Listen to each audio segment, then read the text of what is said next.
Saber, entender, compreender, conhecer, descobrir, ouvir.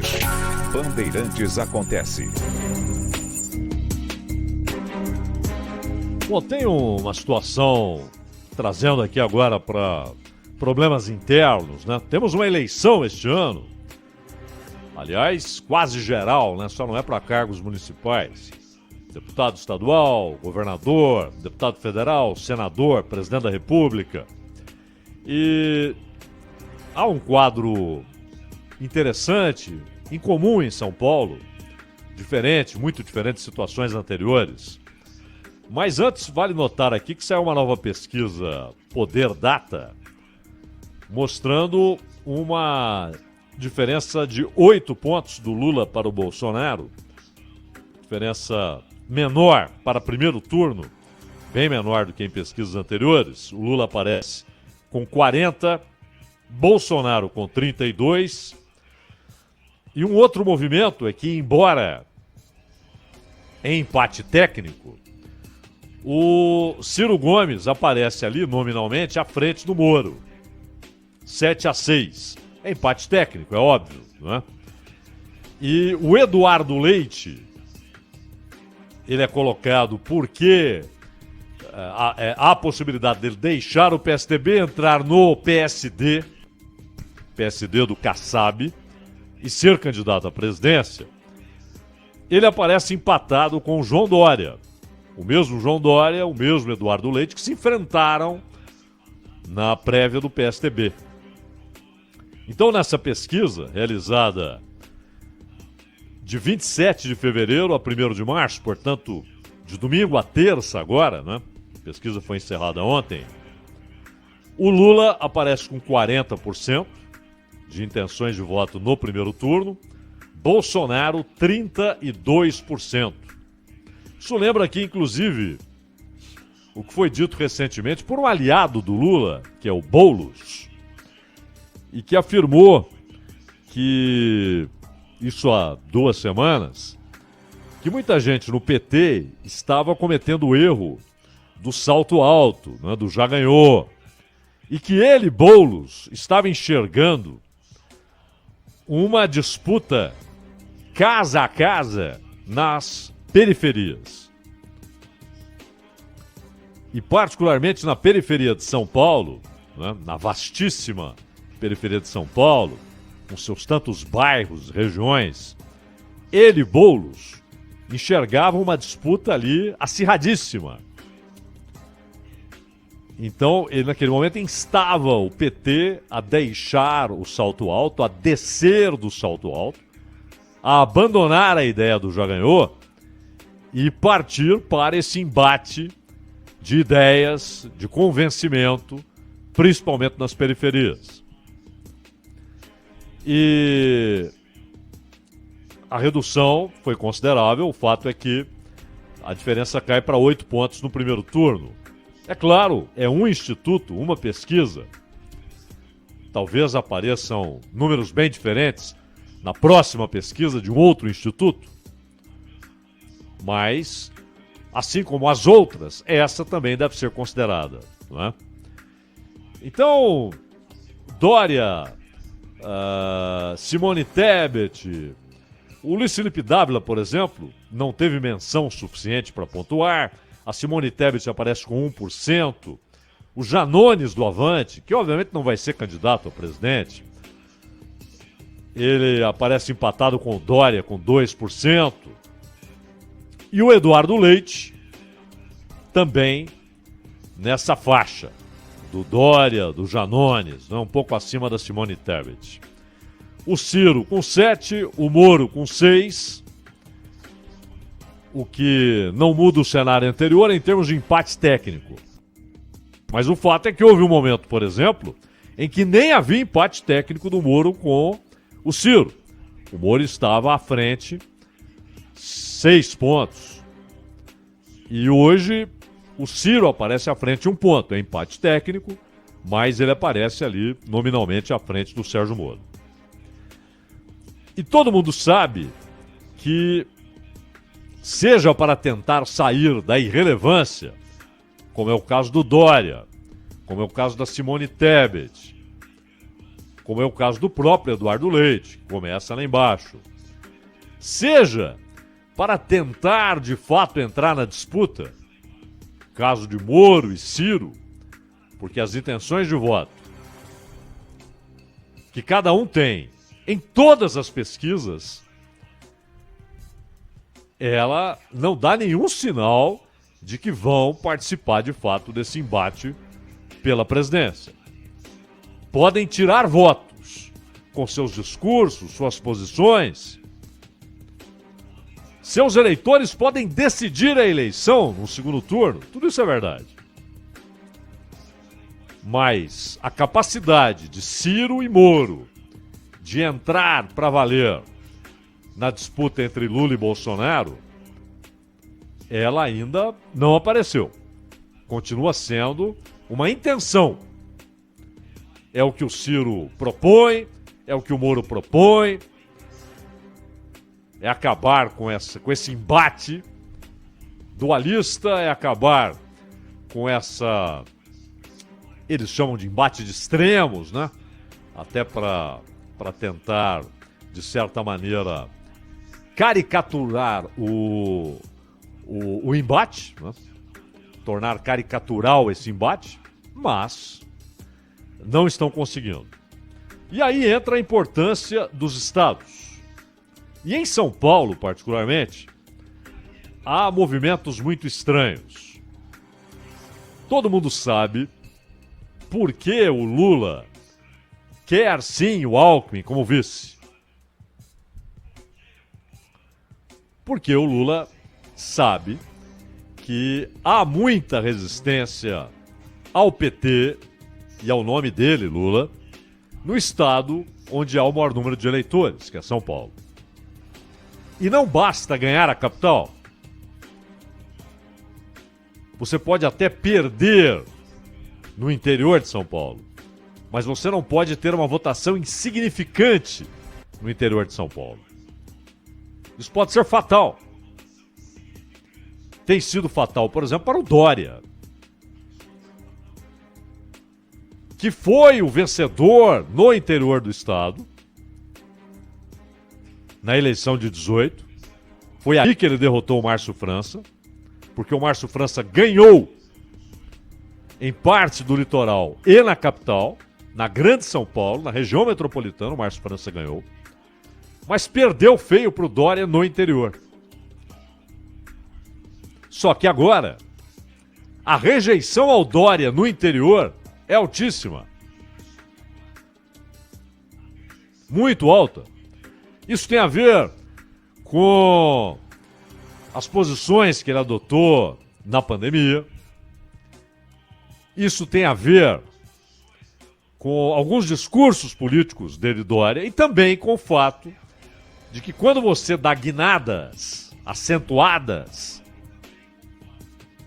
você pode alcançar a meta, mas você pode sofrer um desgaste terrível e sofrer derrotas memoráveis.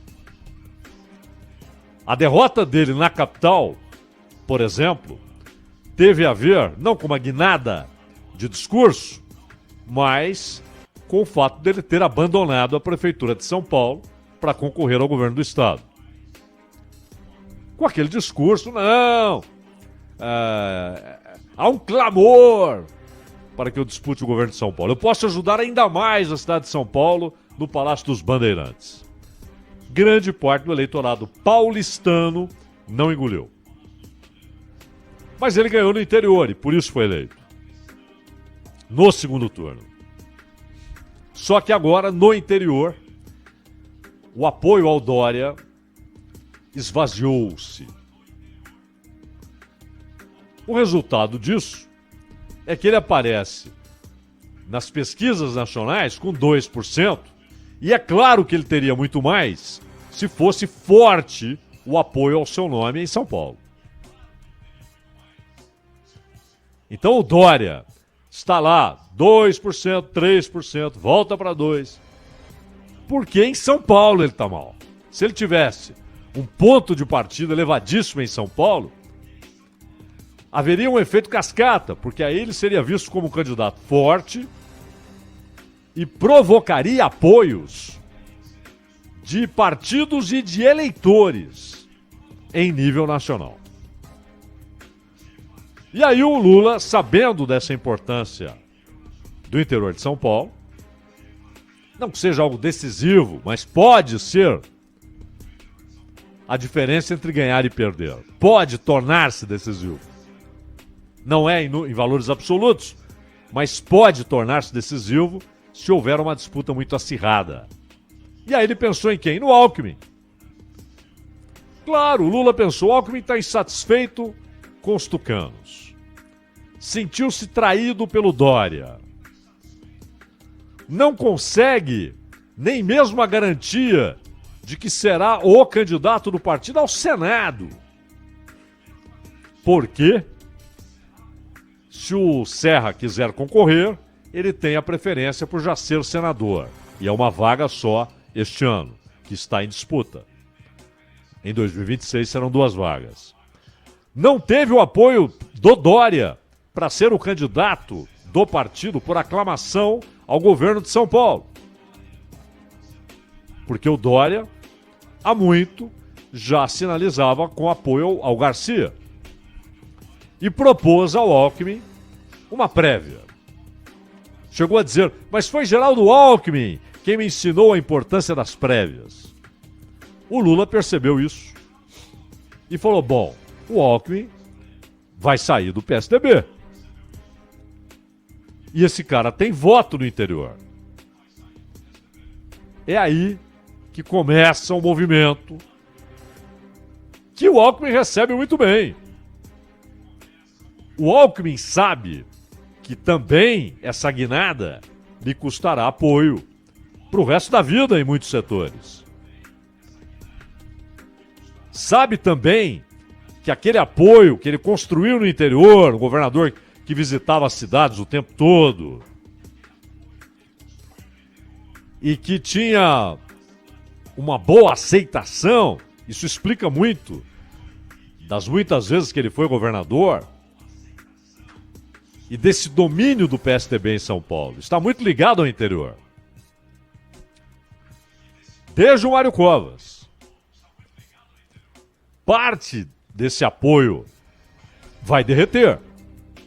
Desse apoio ao Alckmin no interior. O Lula também sabe disso. Mas feitos os cálculos, ele entendeu que seria uma boa ter o Alckmin como vice. Além daqueles sinais todos, né? Olha só, tem aqui um sujeito moderado, um sujeito que muitos dos meus opositores apreciam, votaram nele, foi meu oponente, né? Seria uma maneira de alargar a base de apoio. Inclusive, tentando atrair tucanos desencantados com João Dória. Esse foi o movimento. E aí, sem Alckmin, as pesquisas mostram Haddad em primeiro e Márcio França em segundo. Só que PT e PSB ensaiam uma federação. E federação é um troço complicado, porque amarra os partidos que dela participam por 4 anos. Numa federação, não é possível, por exemplo, que os dois tenham candidatos ao mesmo cargo. E por 4 anos, no mínimo, devem permanecer juntos. Até para efeito de fundo eleitoral, fundo partidário, que é um assunto que mexe com o coração dos políticos, né? Dinheiro sem suor, dinheiro conquistado na base da canetada, dinheiro do povo em forma de fundo eleitoral e fundo partidário. Mas aí fica a dúvida, se formam uma federação, quem seria o candidato? Porque no Rio de Janeiro, o Lula já deixou claro para o PT. O PT apoiará o Freixo no Rio de Janeiro. Freixo que deixou o PSOL, né, e foi para o PSB. Em Minas Gerais, tudo indica que o PT não terá candidato próprio ao governo do estado. Deve fechar com o Calil, Alexandre Calil, prefeito, que é de outro partido, PSD, do Kassab. Há um problema nas terras capixabas, porque o governador do Espírito Santo, Renato Casagrande, candidato à reeleição, ele é apoiado pelo Podemos. Podemos faz parte da campanha, faz parte do governo do Renato Casagrande e já faz parte da sua campanha à reeleição. Mas o Podemos tem outro candidato à presidência, que é o Sérgio Moro. Mesmo assim, o PT cogita abrir mão de ter candidato lá e apoiar a reeleição do Renato Casagrande, a não ser que o Renato Casagrande abrace a candidatura do Moro. Em São Paulo, a conversa é outra. Lula e Márcio França conversaram e o Márcio França disse o seguinte: Lula, vamos fazer uma pesquisa específica. Quem herda os votos de Alckmin? Imaginemos Alckmin fora da disputa, porque ele não está ainda oficialmente fora da disputa pelo governo de São Paulo. Não está. O Alckmin pode falar, não, quer saber? Eu vou ser candidato ao governo de São Paulo. E aí o Márcio França poderia até virar candidato a vice. Ele foi vice do Alckmin. Todos se lembram. Alckmin se desincompatibilizando para ser candidato à presidência, o Márcio França vira governador. Ele era o vice do Alckmin. Se o Alckmin não for candidato ao governo do estado, o Márcio França não quer saber de ser vice. Nem do Haddad, nem de qualquer outro candidato. Então, ele falou, Lula, vamos ver quem herda os votos do Alckmin. Precisamos fazer uma pesquisa, porque ele acredita que ele herdará. Mas no interior de São Paulo, também o Márcio França tem problemas. Não é só o Haddad e o PT que tem problemas no interior de São Paulo. O Márcio França também. Problemas que aumentaram, depois ele correu para corrigir, quando, aliás, num debate na TV Bandeirantes, ele se manifestou contra uma liberação para a caça ao javaporco, que é um problema no sudeste brasileiro, é um devastador de lavouras, de nascentes de água. Além de matar animais menores e às vezes até atacar pessoas, isso já se tornou comum, e que se reproduz numa velocidade gigantesca e não tem predador. Não tem predador. O predador dele seria a onça, mas quase não tem onça mais.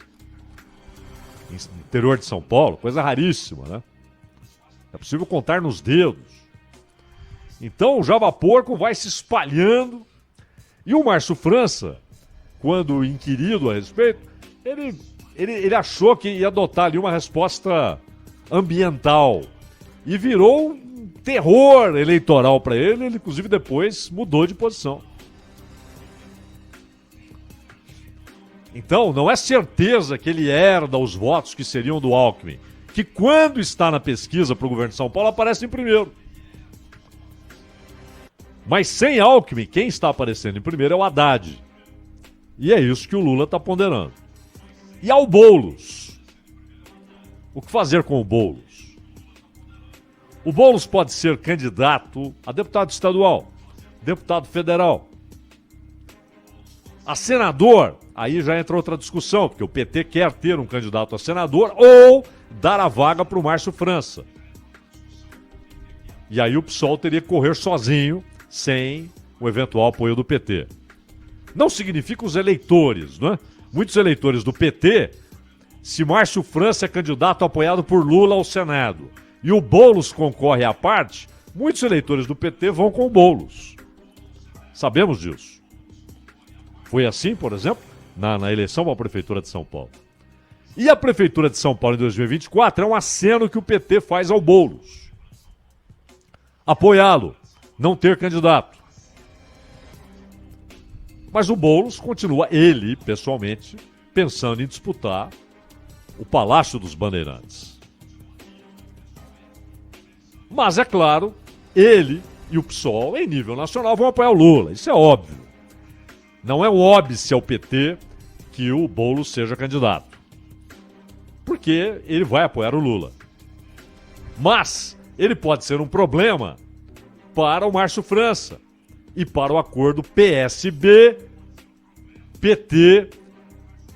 que pode ser o caminho para o Alckmin ser candidato a vice. Se o Alckmin, eu acho que quando o Ronald voltar de férias, o Alckmin vai anunciar. Ele vai esperar o Ronald voltar das férias. Ele tomou essa decisão com base nisso, viu, Zaidan? Ele falou, não, eu quero que o Ronald anuncie na Rádio Bandeirantes.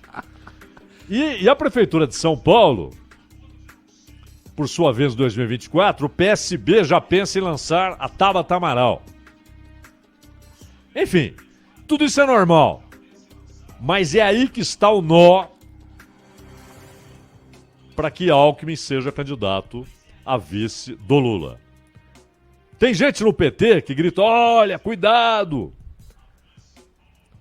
O Alckmin pode ser, como vice, ele pode ser um convite a movimentos por impeachment, não é? Que seria um vice palatável. E outros dizem que não importa, o que importa é que ele traz voto. Mas o próprio Alckmin deve estar ponderando o seguinte, que talvez ele tenha ficado sem opção. Porque agora, se ele sair para o governo de São Paulo, ele tem chance, tem. Mas ele perdeu eleitores com essas negociações. E se ele for candidato a vice, talvez seja a única escolha que tenha sobrado